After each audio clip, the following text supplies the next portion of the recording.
नमस्कार मित्रांनो, आजच्या व्हिडिओमध्ये आपण जाणून घेणार आहोत महाराणा प्रताप यांच्याबद्दल।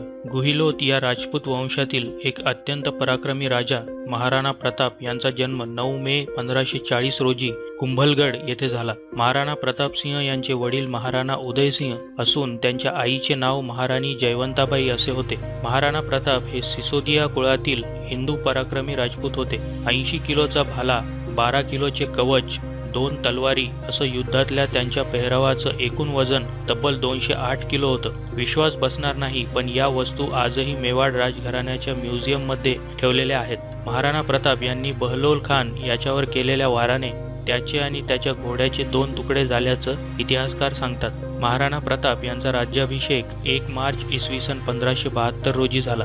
चेतक आणि महाराणा प्रताप यांच्यामधलं नातं काही अजबच होतं। चेतक हा घोडा इतका वेगात पळायचा की त्याला उडणारा घोडा म्हणून ओळखलं जायचं। युद्धात मुघल सैन्य मागावर असताना जखमी प्रतापसिंहांना घेऊन चेतक पळतच राहिला।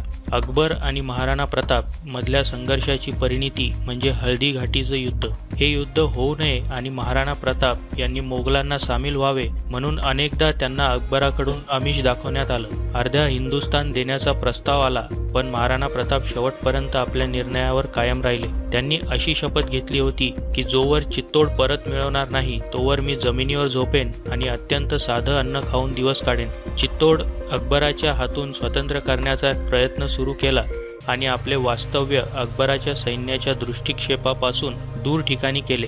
1 जून 1576 रोजी हळदी घाटीच्या घनघोर लढाईत प्रतापसिंहाचा पराजय झाला, जे संपूर्ण जगासाठी आजही आदर्श आहे। सलग 30 वर्षाच्या प्रयत्नानंतर ही अकबराला महाराणा प्रताप यांना बंदी बनवता आले नाही। एवढेच नाही तर महाराणा प्रताप यांचा मृत्यूची बातमी ऐकून अकबरही रडला होता। शेवटी त्यांचं हे स्वप्न पूर्ण होण्याआधीच त्यांचा 19 जानेवारी इसवी सन 1597 रोजी मृत्यू झाला।